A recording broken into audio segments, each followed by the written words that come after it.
Assim eu ouvi, mas posso? Assim eu ouvi. Conto de Ângela Porto. Que vinagre era bom para dar brilho nos cabelos e que não se devia ingeri-lo em excesso, ou mesmo temperar com ele em época de menstruação, pois raleava o sangue.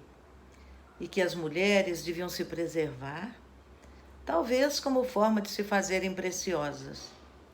E que sozinhas podiam se arriscar, mas acompanhadas, se próximas de um homem, ainda mais se o quisessem muito, seriam os dois como estopa e gasolina, e o capeta vinha e tocava fogo. Que os filhos eram uma bênção e que eram sempre bem-vindos.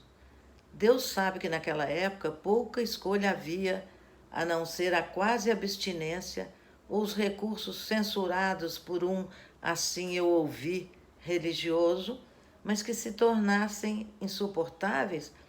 Havia sempre a corajosa e desesperada medida de sair de casa, subir o morro, desaparecer deles por algum tempo, o suficiente e necessário para honrar aquela história de bênção, até que a calma voltasse a reinar dentro dela e as crianças entendessem que podiam ficar sem mãe, que mãe também se perdia por morte súbita ou lenta, ou até por desaparecimento insidioso naqueles dias de submissão à crueldade das traquinagens sem limites.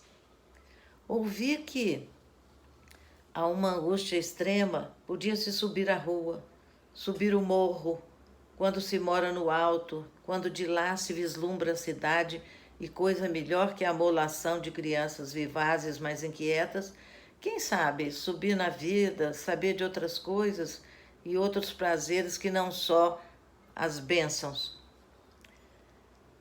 Quem sabe atolar-se em livros, isso também ouvi, assaltar a biblioteca disponível, ler o que caísse nas mãos, e o que caíam eram as coisas as mais emocionantes, porque na verdade eu ainda menina queria saber delas. Desentender e entender e continuar pela vida, entendendo e desentendendo até chegar sei lá onde. Interessei-me por Naná, de Émile Zola, só porque esse era o nome da que foi minha babá.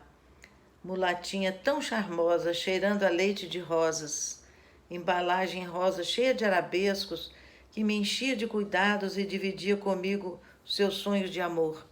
E na quinta-feira acompanhava-a à praça, onde passavam filmes ao ar livre, e enquanto ela namorava, eu corria e saltitava. Surpresa! A cortesã e a corte, lá do Émile Zola, em nada me lembravam a minha Naná, a não ser pelo fato de que ela também se originava da pobreza e se perdia nos sonhos de ser alguém e outra pessoa. Assim, topava com a vida enquanto topava com os livros. De passagem, via enfileirar-se na estante durante um bom tempo os chamados da vida para a própria vida. Que horror os livros de medicina legal que me aprisionavam com sua sugestão de aberrações e crimes, e que suavidade a da vida privada de sofrimento e amor por Lin e Yutang e seus romances que sempre terminavam tragicamente bem. Freud também me olhou matreiro de lá daquela estante, mas não foi então dessa vez que me enredou. Desse poder mágico dos livros e da literatura, também ouvi. E a leitura passa a ter, às vezes, força de lei, como se ouvisse algo ou alguém de algum lugar desconhecido e esmaecido pelo tempo, mas presente. Faire valoir ce que vous faites. Fazer valer o que você faz. Máxima de Baltasar Gracian, homem da corte, muitas vezes me lembrei delas, das máximas, porque quem disse que não vivemos numa corte? Com a diferença que nessa, a nossa, mudam-se os homens, os títulos, nem sempre os valores. A estranha esquizofrenia da realeza, mesmo onde não há. Assim eu ouvi também um dia que fazer valer o que se faz pode levar à vaidade cega e a vaidade sempre é cega. Daí que escutei um sonoro coruja que gaba o toco, pau nela, para me lembrar que as máximas são sempre ideais. Agora me expliquem, por que ninguém consegue fazer uma omelete como os franceses? Por que um croque-madame ou um croque-monsieur jamais os faremos tão ansiosos de cada detalhe, cada folha de salsinha, cada ovo no seu ponto, cada pão na sua medida? Desconfio seriamente que os franceses, desde os anos de 1600, andaram lendo Baltazar e assim o ouviram. E aí surge o amor. Oh, meu Deus! Quem tem amores não dorme nem de noite nem de dia. Fica a dar voltas na cama como peixe na água fria. Ou que a zanga da minha amada faz crescer o meu carinho. Toda uva quando pisada, pagando a ofensa, dá vinho. Trovas populares que foram de alguém e por mim apropriadas. Assim eu ouvi e assim entendi ou desentendi. O amor vem de assalto e faz voltas na cama e tira o sono, e capeta vem e toca fogo, e a uva é pisada e dá vinho, e o sabor é suave ou rascante, e a língua se tinge e estala de prazer, mas é vinho e embriaga e faz dormir ou atordoar. Assim eu ouvi. A gente se acostuma com tudo, até com sogra e dentadura.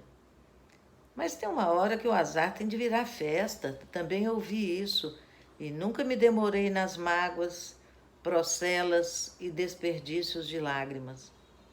Seremos nós o que ouvimos ou seremos o que reage ao que ouvimos? Chuva vai, chuva vem, chuva miúda não mata ninguém. Diz a musiquinha que também ouvi e muitas vezes acalentou minhas crianças quando tempestades as assustavam. Estou aqui me consolando desta tempestade de perceber o quão inocentemente, e hoje não acredito em inocência, me deixei levar, dando ouvidos a tudo que ouvi do amor, pouco a pouco, levemente, suavemente, pela voz de quem amei. Vai se escutando, vai se deixando levar, vai se insidiosamente adormecendo nos braços do amor, tingido de vinho, estalado na língua, vai-se. Se deixar, vai-se morrendo, que de amor também se morre, que pieguice, que verdade, pois a gente acaba sempre arranjando uma forma de morrer como encontra um jeito de viver. Uma criança ouvindo a mãe falar da morte da avó e da sua saudade, perguntou: morreu de quê? Morreu de fome? Morreu de sono? Morre-se de. Há quem morra de raiva, de ciúmes, de tédio, e conta-se até que um garotinho mineiro se fechou num armário para comer queijo escondido e quase morreu de queijo. Morre-se. E assim eu ouvi de um ingênuo suposto não saber. Você acredita em destino? Acreditar em destino é se dar conta de que tudo que ouviu, em tudo que ouviu, há uma direção sem volta, sem reviravolta, sem revolta, sem pensar, sem retroagir. Faço questão de não acreditar em destino, quero me angustiar. Angústia é sinal de que aquilo que se ouviu pode ser revisto.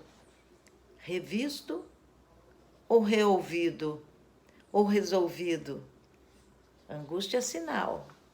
Assim eu ouvi, é uma sentença de morte ou uma alusão às relações e às circunstâncias? Assim eu ouvi, é como abrir uma janela todos os dias e faça chuva ou faça sol, tempestade ou terremoto, nada de diferente se pode pensar ou fazer? Seremos nós o que ouvimos ou seremos o que reage ao que ouvimos? Posso não me acostumar com tudo? Posso considerar que as sogras são passíveis de serem dispensadas ou amadas e postas em outro lugar que não seja incômodo? E nunca usar uma dentadura enquanto tiver ciência, cuidado e vontade? Posso ter amores e, ao invés de insônia, dormir pachorrentamente nos braços de alguém com aquela preguiça de quem viveu lascivamente uma noite refestelada numa boa cama preparada com brancos lençóis perfumados? Posso ser peixe na água fria? Truta, por exemplo, e pronto? Agora me lembrei que o exemplo é a coisa. Ser um peixe na água fria diz tudo. E se voltas eu der, é porque estou feliz, me revirando na água, e se peixes não fazem isso, eu os imagino felizes, revirando os olhos e abanando as caudas e nadadeiras. Posso ser mulher que não faça zanga em seu amado, e não precise ser pisada, e nem queira, e possa ser uva de qualidade certificada, e dar vinho de puro deleite? Posso? Posso ser coruja que gabe seu toco e ache seus brotos saudáveis e suas árvores viçosas, e seus frutos suculentos e seus filhotes lindos, e se orgulhe sem vergonha, porque fez valer o que fez? E ainda assim não merecer pau nela? E finalmente, mesmo que assim tenha ouvido e de quem ouvi, mesmo que concorde que os livros tenham sua magia, vamos e venhamos, podem não ter força de lei. E se lei houver, será a de um desejo, sempre insistente e insidioso, atrevido e às vezes incômodo, de saber e entender e desentender, e de novo saber e entender ad eternum? Só ia acontecer, entretanto, assim eu vi e ainda hoje assim observo, que ocorram encontros bem-sucedidos entre um homem e uma mulher, estopa e gasolina, e que eventualmente o capeta apareça para tocar fogo. Posso? Posso, contudo, às vezes insuportáveis, continuar achando os filhos uma bênção e usufruir de todos os infindáveis momentos de alegria e proximidade, resguardando o direito inalienável de também poder subir o morro e desaparecer? Posso encontrar o meu jeito particular de me angustiar e de nomear a meu modo o que me arranca da comodidade que o respeito e o isolamento me conferem? Posso escrever? Faz escuro, mas eu canto. Assim eu ouvi, mas escrevo.